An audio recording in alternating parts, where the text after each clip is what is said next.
नमस्कार दोस्तों, योगी education world में एक बार आपका फिर से स्वागत है। आप लोगों की जबरदस्त डिमांड पर मैं लेकर आया हूं कक्षा 10 नाट्यांश की संस्कृत व्याख्या। जी हां मित्रों, इससे पहले मैंने पद्यांश की संस्कृत व्याख्या डाली थी और उस पर आपका काफी अच्छा प्यार मिला और बहुत सारे बच्चों ने ये कमेंट किया कि सर नाट्यांश की संस्कृत व्याख्या भी बताइए। तो मित्रों, नाट्यांश की संस्कृत व्याख्या में लेकर आया हूं, तो इस वीडियो में लास्ट तक बने रहिए। मैं बिल्कुल आसान तरीके से नाट्यांश की संस्कृत व्याख्या करना आपको सिखाऊंगा और इस वीडियो को देखने के बाद आपको किसी और वीडियो को देखने की जरूरत नहीं पड़ेगी और आप आसानी से कक्षा 10 की नाट्यांश की संस्कृत व्याख्या करना सीख जाएंगे। नमस्कार दोस्तों, मेरा नाम है रिंकू योगी। मैं पिछले 12 साल से कक्षा 10 को पढ़ा रहा हूं। तो मित्रों, चलिए करते हैं वीडियो प्रारंभ। देखिए मित्रों, कक्षा 10 में नाट्यांश की अगर बात की जाए, यानी नाटक की बात की जाए, तो कुल 3 अंक की संस्कृत व्याख्या यहां से आती है। 4 अंक की संस्कृत व्याख्या आती है आपके पद्य भाग से, यानी श्लोकों वाले पाठ से, और 3 अंक की संस्कृत व्याख्या आती है आपके नाटक से। तो मित्रों, नाटक की जब भी आप संस्कृत व्याख्या करें तो आपको मेनली कुछ पॉइंटों का ध्यान रखना है, जो कि मैंने पिछले वीडियो में बताया था कि पद्यांश की संस्कृत व्याख्या करते समय कौन कौन से आपको पॉइंट बनाने हैं। वही के वही पॉइंट यहां पर भी बनेंगे। यानी जब भी आप नाटक की संस्कृत व्याख्या करते हैं तो देखिए कैसे बनेंगे। सबसे पहले जो पहला पॉइंट होगा, रूपरेखा या संकेत।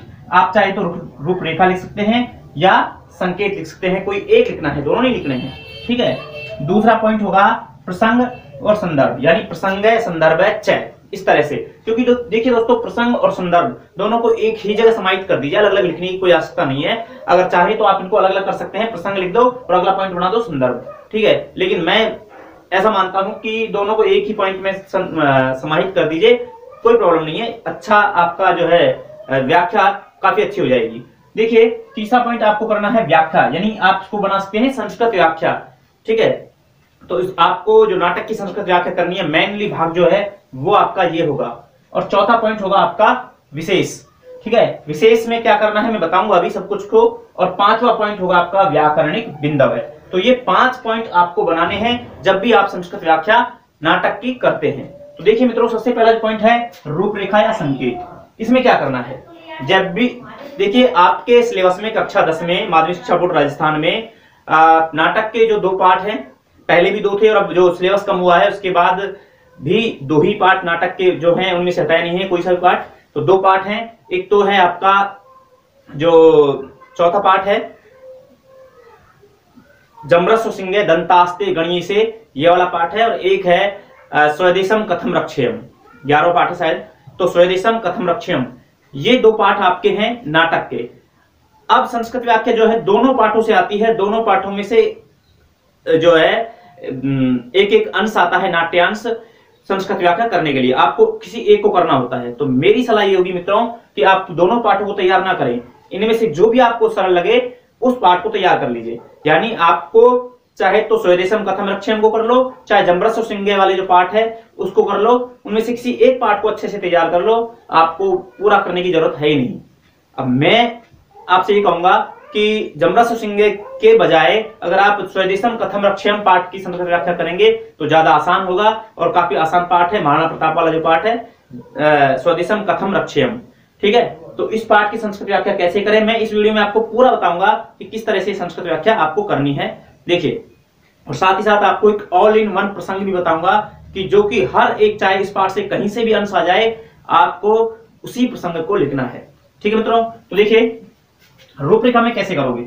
रूपरेखा में क्या होता है मित्रों, जहां से आपका जो नाटक जो पेपर में दिया हुआ है वो जहां से स्टार्ट होता है वहां से लेकर के और जहां इसका एंड होता है, ठीक है, जो मतलब उसको पद्यांश का, सॉरी नाटकांश का जहां भी एंड होता है वो वाला पार्ट वो आपको लिखना होता है, ठीक है। जैसे मान लो कहीं आपका जो स्टार्ट होता है प्रथम भिल्लय, तो मान लो यहां से स्टार्ट हो जाता है प्रथम भिल्लय और इसने जो भी बात कही है वो, और फिर dot dot dot dot dot, ठीक है। और लास्ट में जो भी इसमें लास्ट में शब्द है, ठीक है, मान लो कोई भी शब्द है, मैं अभी देख नहीं रहा हूं, वैसे बता रहा हूं। जैसे मान लो लास्ट में है क्या, रक्षयते, ऐसा करके, मतलब पूरा जो कहने का मतलब है कि यहां से यहां तक की हम संस्कृत व्याख्या कर रहे हैं। ये आपको एक रूपरेखा बतानी है कि हम इसकी संस्कृत व्याख्या कर रहे हैं, ठीक है। तो ये वाला पार्ट में आपको क्लियर ये करना है, इसमें कुछ याद करने की जरूरत नहीं है, इसमें पेपर में से ही आपको उतारना है। दूसरा है प्रसंग और संदर्भ। मित्रों, मैं इसको बताऊंगा अभी कि कंप्लीटली कि कौन सा प्रसंग आपको लिखना है स्वदेशम कथम रक्षेयम में, ऑल इन वन, सब में एक ही काम आ जाएगा जो मैं आपको लिख करके बताऊंगा।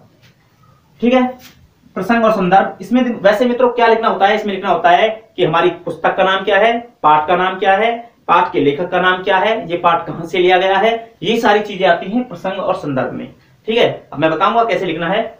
और व्याख्या जो है, व्याख्या में क्या करना है मित्रों, आपको रटने की आवश्यकता नहीं है, क्योंकि हर एक अंश की व्याख्या रटना हर एक बच्चे के संभव नहीं है। प्रतिभाशाली बच्चे जो हैं वो तो इनको रट सकते हैं, याद कर सकते हैं, लेकिन सामान्य जो औसत वाले बच्चे हैं या फिर जो मंद बुद्धि बच्चे हैं वो इनको याद नहीं कर सकते। तो उनके लिए मैं सीधा सा एक तरीका बताता हूं व्याख्या करने का। आपको करना क्या है कि जो भी आपके पेपर में अंश दिया हुआ है, नाटक का जो भी भाग आया है, आपको उसी भाग को यहां पर उतारना है। लेकिन कैसे, आपको करना क्या है कि उसमें जो जो भी शब्द आए हैं उनके पर्यायवाची शब्द आपको यूज लेने हैं। ठीक है, मान लो कोई भी शब्द आए हैं, आपको उनके पर्यायवाची शब्द यूज लेने हैं।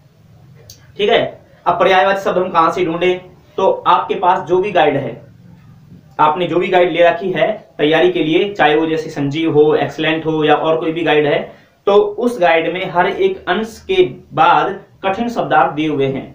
कठिन शब्दार्थ वही असल में पर्यायवाची शब्द हैं, तो वही कठिन शब्दार्थ आपको देख लेने हैं और बस उन शब्दों के स्थान पर, जरूरी नहीं सबके करने हैं, यानी उस पूरे में से 10, 12, 15 शब्द जितने भी आप कर सको उनके पर्यायवाची उतार दो और पूरा की पूरा भाग जो है ऐसे कैसे उतार दो। आपको अलग से कोई चीज याद करने की जरूरत नहीं है।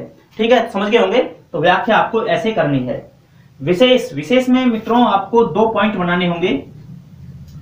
विशेष में आपको 2 पॉइंट जो है बनाने होंगे। एक पॉइंट तो यही होता है कि इसकी भाषा सरल और सुबोध है। ठीक है, तो आप इसको ऐसे बना सकते हो कि अस्य भाषा सरला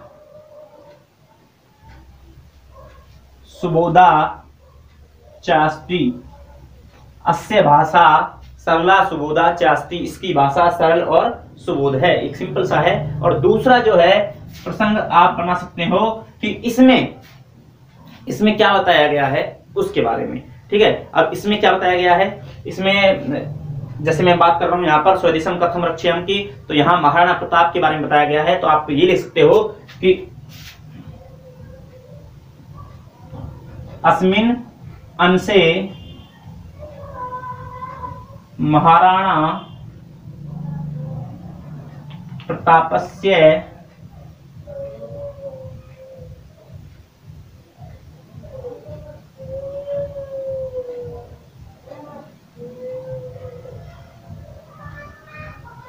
महाराणा प्रतापस्य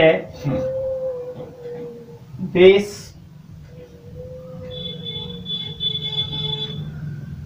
रक्षां प्रति अनुरक्ति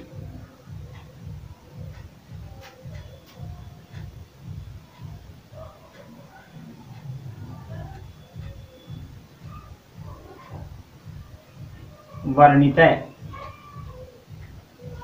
इस अंश में महाराणा प्रताप के देश रक्षा के प्रति अनुरक्ति का वर्णन है। ऐसे आप इसको लिख सकते हैं, या कोई भी आपके ऐसे लिख सकते हैं कि अस्मिन् अंशे महाराणा प्रतापस्य विषय वर्णनम करोति, जो भी आपको अच्छा लगे। यानी कुल मिलाकर के इसमें ये बताना है कि इसमें महाराणा प्रताप के विषय में बताया गया है। ठीक है, और दूसरा अस्य भाषा सरला सुबोधा चयासी, ये दो जो है ये कॉमन विशेष में हो जाएंगी लाइनें। और अगली जो 5वीं चीज है वो है व्याकरणिक बिंदु है। व्याकरणिक बिंदु में देखिए, उस जो नाटक वाला भाग आया आपके पेपर में, उसमें से कुछ शब्दों की आप व्याकरणिक टिप्पणी कर सकते हैं, अर्थात संधि कर सकते हैं, समास कर सकते हैं, प्रत्यय बता सकते हैं, ठीक है, उपसर्ग बता सकते हैं, जो भी आप उसमें से पॉइंट बता सकें। ज्यादा नहीं, 2-3 के बस बताने, ज्यादा नहीं बताने हैं। ज्यादा बताओगे तो फिर वो ज्यादा प्रॉब्लम होती है। या ज्यादा से ज्यादा 2 या 3 बताने हैं आपको। मान लो कोई भी शब्द आ जाता है, जैसे मान लो आपने कोई शब्द वहां से उठा लिया, जैसे मान लो कोई भी शब्द उठा लिया कि चास्ति, यहीं से उठा लिया, तो च प्लस अस्ति बराबर दीर्घ स्वर संधि। ठीक है, तो इस तरह से ये होती है व्याकरणिक टिप्पणी अर्थात व्याकरणिक बिंदु, कि आपको उसमें से कुछ शब्द जो हैं 2-3 शब्द लेकर के उनकी व्याकरण टिप्पणी करनी है। आप संधि बता सकते हैं, समास बता सकते हैं, प्रत्यय बता सकते हैं, उपसर्ग बता सकते हैं, या और भी कोई जो है व्याकरणिक के टॉपिक जो हैं वो आप यहां से बता सकते हैं। तो समझ में आ गए होंगे, रूपरेखा आपकी समझ में आ गई, प्रसंग मैं भी बताऊंगा, व्याख्या आपकी समझ में आ गई किस तरह से करनी है, विशेष बताई दिए 2 पॉइंट बनाने हैं, और व्याकरणिक बिंदु आपको बताई दिया मैंने, इस तरह से करना है। अब बात करता हूं प्रसंग जो आपको कॉमनली सब। तो देखिए मित्रों, ये जो संस्कृत व्याख्या है आप इसका स्क्रीनशॉट ले सकते हैं, मैं इसको बताऊंगा। ये प्रसंग और संदर्भ ऑल इन वन, इस पाठ से स्वदेशम कथम रक्षेयम पाठ से जो संस्कृत व्याख्या आएगी उसमें सभी में आप इसको याद कर लीजिए, और आपको तो ये लिख देना है, सभी में ये एक प्रसंग आपके काम आ जाएगा। देखिए वो क्या है, प्रसंग संदर्भ चय, यानी प्रसंग और संदर्भ दोनों हमने एक ही जगह समाहित कर दिए हैं, ठीक है, जो कि अपना पॉइंट होगा, मैंने बताया था। अब देखिए, प्रस्तुत नाट्यांश अस्माकं पाठ्य पुस्तकस्य स्पंदनाया स्वदेशम कथम रक्षेयम इति पाठात् उद्धृतः, अर्थात प्रस्तुत नाट्यांश हमारी पाठ्य पुस्तक स्पंदना के स्वदेशम कथम रक्षेयम इस पाठ से लिया गया है। यानी यहां पर देखिए अपने किताब का नाम आ गया स्पंदना, और पाठ का नाम आ गया स्वदेशम कथम रक्षेयम, इस पाठ से लिया गया है। मूलतः अयम पाठ है डॉक्टर नारायण शास्त्री कांकरेण विरचितात, मूलतः यह पाठ डॉक्टर नारायण शास्त्री कांकरण द्वारा रचित एकांकी संस्कृत नवरत्न सुषमा, ये ग्रंथ है एकांकी संस्कृत नवरत्न सुषमा इति ग्रंथात् संकलित है, इस ग्रंथ से संकलित किया गया है। यानी जो हमारा पाठ है स्वदेशम कथम रक्षेयम कहां से लिया गया है, एकांकी संस्कृत नवरत्न सुषमा, यहां से लिया गया है। अस्मिन् अंशे महाराणा प्रतापस्य नैरास्यात् स्वदेश रक्षणे असमर्थस्य वेदना वर्णिता, अस्मिन् अंशे इस अंश में महाराणा प्रताप की निराशा से अपने देश की रक्षा में असमर्थता का वर्णन किया गया है। तो देखिए असमर्थता की वेदना का वर्णन किया गया है। तो यहां पर देखिए ये जो लाइन है लास्ट की, अस्मिन् अंशे महाराणा प्रतापस्य निरास्यात् स्वदेशम रक्षणे असमर्थस्य वेदना वर्णिता, इस लाइन को आप जो मैंने विशेष बताया था ना, तो विशेष में एक लाइन तो हो जाएगी भाषा सरल सुबोध है, और जो दूसरी लाइन है उसमें ये लाइन भी उतार सकते हैं, तो दूसरी लाइन वो भी हो जाएगी, यानी आपको अलग से लाइन याद करने की जरूरत नहीं होगी। तो देखिए ये कॉमनली आपको निश्चित तौर पर आएगा, नाटक से जो है संस्कृत व्याख्या आएगी, तो आपको कौन सी संस्कृत व्याख्या करनी है, स्वदेशम कथम रक्षेयम की, और उसमें कॉमन प्रसंग एक याद रखना है, कौन सा, ये वाला। तो इसका आप स्क्रीनशॉट ले सकते हैं या इसको लिख सकते हैं, उतार सकते हैं, तो ये आपके सभी में ऑल इन वन काम आएगा। इसी के साथ मित्रों मैं बता दूं आपको कि 10वीं कक्षा की जो भी संस्कृत के व्याकरण के टॉपिक हैं और किताब से संबंधित जो भी जितना भी मेरे से बन सकता है वो सभी मैंने अपने चैनल पर डाले हुए हैं, और अभी मैं डाल रहा हूं। तो आप चैनल पर जाकर प्लेलिस्ट में जाकर के सभी वीडियो को देख लीजिएगा, आपकी सारी समस्याएं जो हैं हल हो जाएंगी, जैसे कि संधि, समास, वाच्य परिवर्तन और संस्कृत बनाना, ठीक है, और पद्य भाव की व्याख्या, ये सभी कुछ मैंने डाला हुआ है, तो आप देख सकते हैं। मैं इस वीडियो के डिस्क्रिप्शन में भी लिंक दूंगा, आप वहां जाकर भी इन सबको देख सकते हैं। तो चलिए मित्रों, आज की वीडियो में इतना ही, फिर मिलेंगे। आप कमेंट कर दीजिए, अधिक से अधिक इस वीडियो को लाइक कीजिए और सब्सक्राइब कीजिए, अपने मित्रों को भी इसको शेयर कीजिए और उनसे भी सब्सक्राइब करवाएं। ठीक है मित्रों, फिर मिलते हैं आपके एक बहुत यूजफुल वीडियो के साथ, तब तक के लिए नमस्कार, जय हिंद, जय भारत।